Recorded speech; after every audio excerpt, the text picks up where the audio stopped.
So now you've already done some really, really important aspects of the greeting already.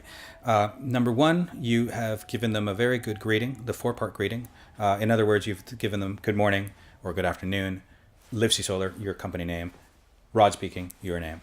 How can I help? Yeah, those four bits, doing it in such a way that it sounds genuine and not canned. Secondly, you have also allowed them to speak in response to your question, how can I help? You've avoided answering any questions that might throw you off and put the caller off immediately by letting them know that you still need to ask them a few questions. First of which is, have you contacted us before? That allows you to get their information, to look it up, and to know what it is that you're dealing with. Then you need to also ask their name. You also have to ask their telephone number that's easiest to reach them at. And you also need to ask them for their inquiry source for all the reasons I've told you. Once you've done all those three things, then it's time to really ask them or to give your personal introduction. And what that involves is introducing yourself again by name. So in other words, saying, my name is Rod. And I know that may sound a little bit weird to you. Why should you bother introducing yourself by name? Why do they want to know who you are? Well, they do. People buy from people. They're not interested in buying things from companies. They have to get to know you in order to like you. They have to like you in order to trust you. They have to trust you in order to buy from you and to follow any kind of recommendation you provide. So letting them know what your name is the first step in that process. You might say, well, I've already told them what my name is. Why do I need to do that? Well, the fact is that the first time you gave them your name, it went in one ear and went out the other. You need to emphasize it again. So again, you reinforce the fact that you are a real person, you have a name, and it's a little harder to say no to you. You also let them know who you are and what you do. I like to use terms of like titles, like for example, I'm the patient advisor. So the way that this might sound is, well, my name is Rod and I'm the patient advisor here. Now, why would I use that title? It's important to use a title that actually affects the patient in some way. That's much better than a title like representative or liaison or secretary or receptionist. Those titles have nothing to do with the patient, really. They're all clinic-centered. They're business-centered. What I like is the term patient advisor, because then you're able to communicate what it is you truly do, which is advise patients. This also explains to people that you're in the business of actually helping people do what it is that they want to do. You're not just a call center operator, which is essentially just in the business of taking phone calls, taking names, and booking appointments. You actually have knowledge. And that's really, really important. And it helps set you apart from many of the larger organizations that are either offshoring their operations or simply using people who don't know anything about procedures or patients and simply just take appointments and basically are diary schedulers. What you do is different. And that's why you're taking this course. So you are, first of all, a person with a name, and you are a patient advisor, or some other term that might seem sensible to you. And then you follow that seamlessly as part of the same statement with a question that invites the caller to come in for an appointment. And now you might be thinking, well, isn't this a bit early? Why are we asking for somebody to come in for an appointment at this stage? I mean, it's just at the beginning of the call. Well, we do this because we want to invite the callers who are intent on just simply booking an appointment right away without having any questions answered. We want to allow them to actually accomplish this task. Once they have actually done that, once we've scheduled them, then we're able to get into the more nuanced and emotional aspects of what it is that they want to do, why they want to do it, and all the things we'll cover later on. I don't want to get in their way. If they want to book an appointment, we have to remember that's number one goal of what we're trying to achieve here. So if we can book that appointment right from the get-go, we can either skip all the stuff that I'm just about to tell you, or we can retreat back into it after we've actually done the closing step.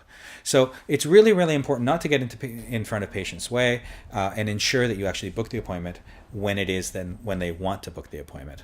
Most of them will say they're not ready to book an appointment. That's fine. We actually offer them one choice of two options. One of which is, are they looking for some general information, or do they want to book an appointment? So I'm going to give you an example of what this sounds like in practice.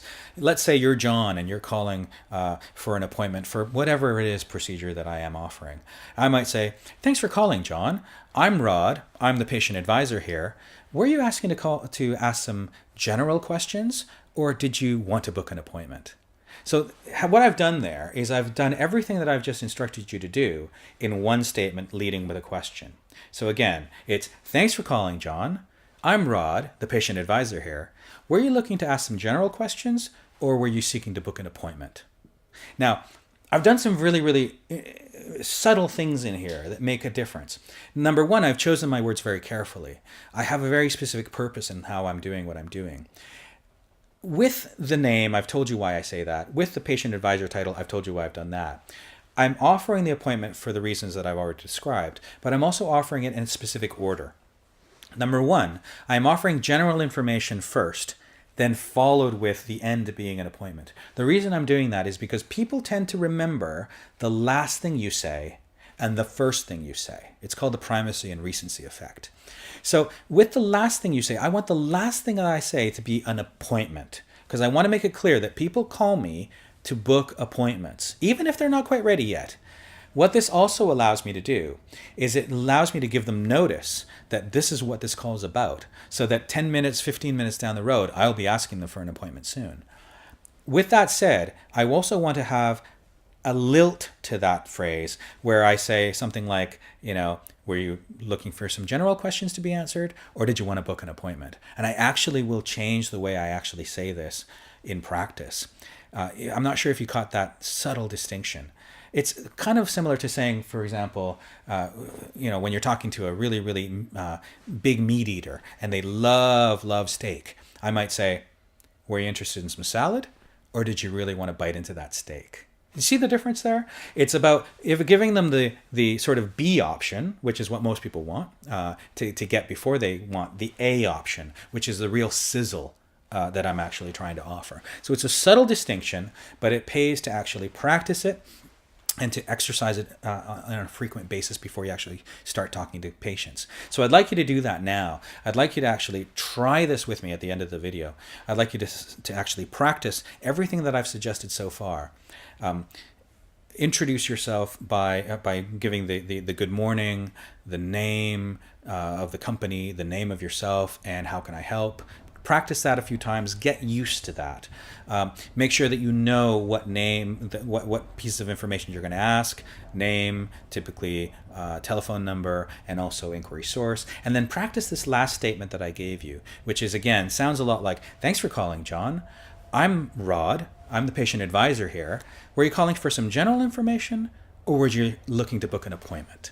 And actually finish that last line with a smile on your face. Now, nobody can see you, and I know that might sound a little bit strange. Why would you put a smile on your face? It's not for some kind of positive thinking thing or anything like that.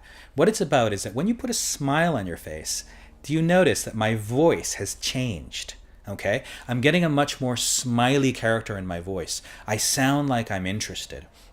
This is why we advise people to smile on the phone. Again, it's not for some kind of idea that, the more you smile, the more you're happy you are. It's more about communicating that subtle change in tone of voice that arises when you smile. It makes a big difference. And whenever you're offering something that you really want people to have, it's really a good idea to smile as you're saying it, even when they don't see you smiling, even when it's on the phone. And that's the 3-part introduction. Once we get that done, then we're ready to move to the next step.